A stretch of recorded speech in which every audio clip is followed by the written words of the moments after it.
भारत को अब नए उपराष्ट्रपति मिल गए हैं। तमिलनाडु के बेटे और भारतीय राजनीति के पुराने सिपाही सीपी राधाकृष्णन ने संसद भवन में अनेक इतिहास रचे।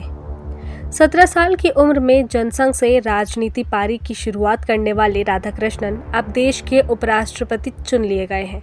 आइए जानते हैं उनकी राजनीति की लंबी और संघर्षपूर्ण यात्रा को। सीपी राधाकृष्णन एक ऐसा नाम है जिन्होंने किशोरावस्था से राजनीति की राह पकड़ी और साल 1974 में जनसंघ की राज्य कार्यकारी समिति में शामिल हुए। बीजेपी की तमिलनाडु इकाई में नींव रखने वाले नेताओं में गिने गए। 1998 और 1999 में कोयम्बटूर से लोकसभा सांसद बने।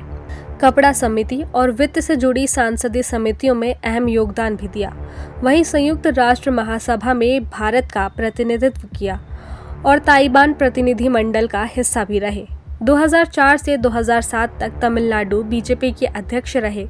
उन्होंने दक्षिण भारत में 19,000 किलोमीटर लंबी रथ यात्रा निकालकर पूरे राज्य को राजनीतिक रूप से आपस में जोड़ा। हालांकि आगे की चुनावी पार्टी में कोई खास सफलता नहीं मिली, लेकिन राधाकृष्णन पार्टी का बड़ा चेहरा बने रहे। राज्यपाल के रूप में झारखंड, महाराष्ट्र, तेलंगाना और पुडुचेरी का कार्यभार संभाला और अब एनडीए के उम्मीदवार के तौर पर देश के उपराष्ट्रपति चुन लिए गए हैं। 17 साल में जनसंघ कार्यकर्ता और अब देश के दूसरे सबसे बड़े संवैधानिक पद में आसीन। ये है सीपी राधाकृष्णन की 4 दशक लंबी राजनीतिक यात्रा। तो जनसंघ के युवा कार्यकर्ता से लेकर उपराष्ट्रपति तक राधाकृष्णन का सफर वाकई मिसाल है। अब देखना होगा कि वे इन नई भूमिका में देश की राजनीति को किस दिशा में ले जाते हैं। देशवासियों को नए उपराष्ट्रपति से काफी उम्मीदें हैं। सलन संदेश परिवार की ओर से उन्हें अनेक शुभकामनाएं।